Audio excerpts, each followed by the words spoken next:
Hello everyone. दोस्तों आज हम पढ़ेंगे इलेक्ट्रिक सर्किट। इलेक्ट्रिक सर्किट होता क्या है, पहले तो ये पहला सवाल यही जो है बार हम पूछते हैं कि होता क्या है।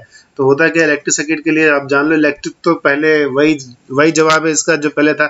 चार्जेस के बारे में पढ़ रहे हैं इसलिए इसको इलेक्ट्रिक लगा रखा है। सर्किट वो जिस रास्ते में चार्जेस चलते हैं, जिस रास्ते में करंट चलता है उसको हम सर्किट बोलते हैं। जिस तरह से गाड़ियाँ सड़क पर चलती हैं, शिप जो होता है वो पानी में चलता है, जहाज जो हवाई जहाज जो हवा में उड़ता है, उस तरह से करंट जो है वो तारों के बने हुए पाथ पे चलता है, उसको हम सर्किट बोलते हैं। अभी सर्किट दो तरह के होते हैं, ओपन सर्किट और क्लोज सर्किट। ओपन सर्किट वो होता है जिसमें करंट फ्लो होने की परमिशन नहीं होती है, और क्लोज वो होता है जिसमें फ्लो होने की परमिशन होती है, और इसको हम एक स्विच के थ्रू मैनेज करते हैं। जो घर में स्विच लगे होते हैं वही होते हैं जो एक सर्किट को ओपन और क्लोज बनाने में हेल्प करते हैं, है ना। तो इसकी हम डेफिनेशन पढ़ लेते हैं जो एग्जाम में लिखना है। उसके बाद फिर देखेंगे ओपन और क्लोज सर्किट का होता है, फिर डायग्राम देखेंगे, कुछ सिंबल्स देखेंगे जिससे हम सर्किट बनाते हैं। तो पहला इसका डेफिनेशन हो गया electric circuit, a continuous and close path made up of wires on which an electric current run. एक वो रास्ता जो मैंने बताया हिंदी में जिसमें करंट फ्लो होता है, जो जो वायर का बना होता है, जो तारों का बना होता है। An electric current consist of electric devices, तो उसमें डिवाइसेस भी जुड़ी होती हैं। जिस तरह से घर में पंखा जुड़ा होता है, पंखा जो है वो एक डिवाइस हो गया, और सोर्स ऑफ एनर्जी एक सेल होता है, या फिर जो घर में हमें बिजली आ रही है 220 वोल्ट की, वो एनर्जी लगी होती है जो इलेक्ट्रॉन्स को फ्लो होने के लिए पुश करती है ना। और ये हम एक स्विच से कनेक्ट करते हैं जिससे हम क्लोज सर्किट को ओपन को क्लोज, क्लोज को ओपन बनाते रहते हैं। जो घर में हम बंद चालू करते हैं वही ओपन और क्लोज होता है। तो अब देखते हैं इसका डायग्राम जो होता है। डायग्राम आप देख रहे हो, उसमें पहला जो बना हुआ है वो है अपना, पहला जो फोटो बना है वो अपना है ओपन सर्किट का। अब ओपन सर्किट में आप सिंबल्स देख रहे हो। सिंबल जो मैंने बोला सिंबल्स के थ्रू सर्किट बनता है। तो पहला जो सिंबल बना हुआ है, ये जो सिंबल बना है अपना, ये है अपना बल्ब का सिंबल, ये है बैटरी का सिंबल, ये है ओपन सर्किट का। ओपन सर्किट मतलब अभी इसमें करंट फ्लो नहीं हो रहा है। करंट फ्लो क्या था, ये आप इससे मान लो अगर एक सर्किट है तो उसमें इस तरह का एक की लगा होता है। ये जब अपन बटन को चालू करते हैं तो ये की जो है, ये मान लो ये बटन है, अपने दबाया बटन को तो ये इसमें जुड़ जाता है। जब जुड़ जाता है तो क्या होता है, करंट ऑफ फ्लो कंटिन्यूस हो जाता है बिना इंटरप्शन के, तो वो क्लोज सर्किट हो जाता है, क्लोज सर्किट हो जाता है ना। तो उसी तरह तो यहाँ पे इसका मतलब ये है कि अभी जो है बटन जो है वो बंद है, मतलब करंट फ्लो नहीं हो रहा है। और इसका मतलब ये है, यहाँ पे जो आप देख रहे हो करंट जो है वो फ्लो हो रहा है। करंट मतलब स्विच जो है वो चालू है। चालू का मतलब है देखो बल्ब यहाँ पे ग्लो करने लगा और यहाँ पे ग्लो नहीं कर रहा है ना। तो जब भी हम स्विच को यूज करते हैं तो वो क्या करता है, फ्लो ऑफ करंट को काटता है और जोड़ता है। जब बंद करते हैं स्विच को तो वो फ्लो ऑफ करंट को रोक देता है, बीच से कनेक्शन तोड़ देता है। और जब चालू करते हैं तो कनेक्शन जोड़ देता है। वो इस तरह का होता है, कुछ इस तरह का।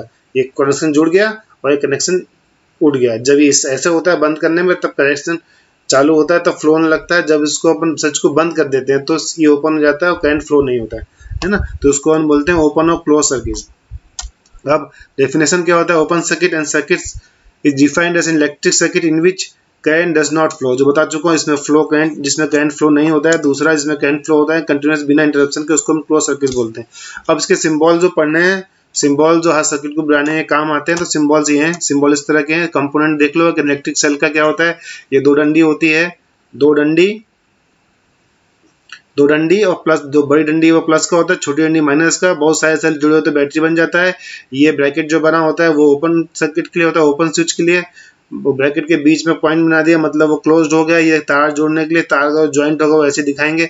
और तार जुड़ा हुआ नहीं है, ऊपर से जा रहा है, तो उसको अपन इस तरह दिखाएंगे, वायर्स क्रॉसिंग विदाउट ज्वाइनिंग, है ना। ये बल्ब का हो गया, ये रेजिस्टेंस का हो गया। ये वेरिएबल रेजिस्टेंस मतलब जिसमें हम रेजिस्टेंस चेंज कर सकते हैं बार बार।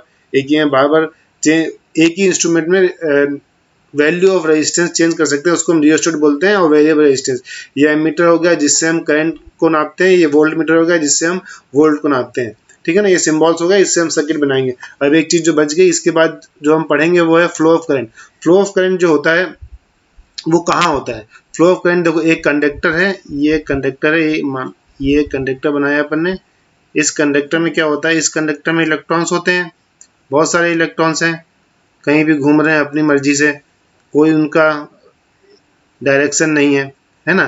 तो जब हम इसमें क्या करते हैं, कहीं भी घूम रहे हैं, तो जब इसमें हम एक पोटेंशियल डिफरेंस लगा देते हैं, कोई पोटेंशियल डिफरेंस जब लगा देते हैं, तो एक repulsion of current of force produce होता है। वो फोर्स प्रोड्यूस होने से क्या होता है, ये सारे जो होते हैं, उसकी यहाँ दिखाता है, सारे जो इलेक्ट्रॉन होते हैं वो एक तरफ फ्लो होने लगते हैं, इस तरफ, है ना, सब लाइन में लग जाते हैं। जैसे क्लास में टीचर आता है सब लाइन में लग जाते हैं, वैसे ही कहीं भी घूम रहे हैं सब लाइन में लग गए। अब इसमें क्या होता है, इसमें जो फ्लो ऑफ करंट होता है, इलेक्ट्रॉन इस तरफ फ्लो हो रहे हैं, इलेक्ट्रॉन ऐसे फ्लो हो रहे हैं, लेकिन जो फ्लो ऑफ करंट होता है वो इलेक्ट्रॉन का उल्टा होता है। अगर इलेक्ट्रॉन इस तरफ फ्लो कर रहे हैं तो करंट इस तरफ फ्लो होगा। ऐसा क्यों? ऐसा इसलिए क्योंकि जब ये करंट की बात चली थी बहुत पहले 300-400 साल पहले, तो उसको एक पॉजिटिव इंटेंसिटी की तरह माना गया था कि पॉजिटिव चीजें, लाइट जलती है, बिजली चमकती है, तो ये कुछ दैवी शक्ति है, कुछ अच्छा है, पॉजिटिव है, तो इसको पॉजिटिव माना। लेकिन इलेक्ट्रॉन जो है वो अभी 100 साल पहले ही डिस्कवर हुए। जब इलेक्ट्रॉन डिस्कवर हुआ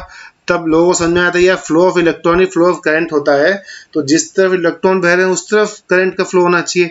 लेकिन पहले का माना हुआ है, इसलिए हमने कन्वेंशनल थॉट के थ्रू ये मान लिया कि जहां इलेक्ट्रॉन फ्लो होते हैं उसके उल्टे में करंट फ्लो होगा। तो इसलिए अगर करंट फ्लो हो रहा है इस तरफ तो इलेक्ट्रॉन फ्लो हो रहा है, सॉरी इलेक्ट्रॉन फ्लो हो रहा है इस तरफ तो करंट फ्लो होगा इस तरफ। जैसे इलेक्ट्रॉन यहाँ जा रहे हैं तो करंट फ्लो होगा इस तरफ, ठीक है ना, ऐसा उल्टा जाएगा, ठीक है ना।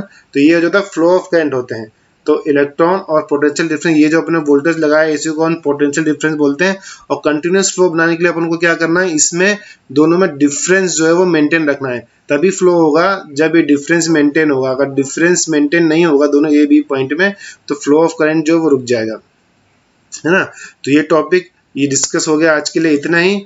और पढ़ते रहो, मस्त रहो, और अगर समझ में आता है तो हमारे चैनल का जुड़े रहो, फिजिक्स को इजी बनाते रहो। और मिलते हैं नेक्स्ट वीडियो में। नेक्स्ट वीडियो में पढ़ेंगे ओम्स लॉ। तो सब्सक्राइब करो, लाइक करो, शेयर करो, और थैंक यू।